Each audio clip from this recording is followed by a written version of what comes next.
কিনার টাকা নাই তাই কিনেছি হোন্ডা, আপনার মেয়েকে না পেলে হয়ে যাব গুন্ডা। এই তুই একটা ছোড়া বলতো। ছোড়া বলবো? গোলাপ ফুলের কাঁটা মোর বান্ধবী সাদা মাটা, ফেসবুকে তো রিপ্লাই দেই না। এই ফরমান তুই বলতো বক বেশি ভয়ঙ্কর না মশা বেশি ভয়ঙ্কর? স্যার মশা বেশি ভয়ঙ্কর। এই কি বললি? হ্যাঁ স্যার, মশা বেশি ভয়ঙ্কর। বাঘের ভয়ে আমরা বাঘকে পিঁজরায় ভরে রাখি, কিন্তু মশার ভয়ে আমরা নিজেই মশারির ভিতরে থাকি।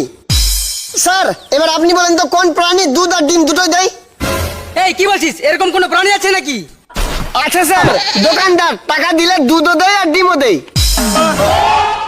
এই তুই বড় হয়ে কি হতে চাস?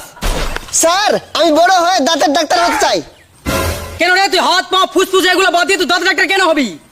স্যার মানুষের হাত পা কিডনি ফুসফুস এগুলো তো একটা দুটো করে আছে, কিন্তু দাঁত তো 32টা আছে, যে কোনো একটা খারাপ হলে আমার কাছে আসবে।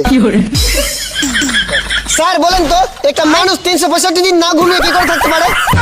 365 দিন না ঘুমিয়ে থাকা যায় নাকি? কেউ থাকতে পারবে না। না স্যার পারবে। কি করে? সে দিনে না রাতে ঘুমাবে। আচ্ছা তুই ধর বড় দেখে নদীর মাঝখানে একটা লেবুর গাছ আছে, তুই লেবুটা কি করে নিয়ে আসবি? কি করে নিয়ে আসবো?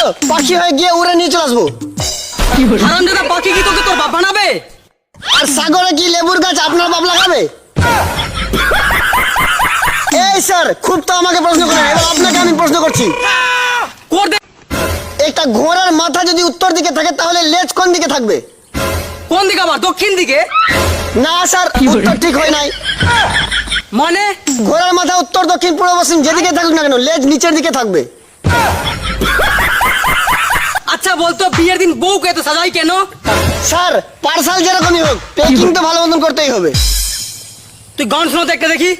গোলাপ ফুলের কাঁটা মোর বান্ধবী সাদা মাটা, ফেসবুকে তো রিপ্লাই দেই না।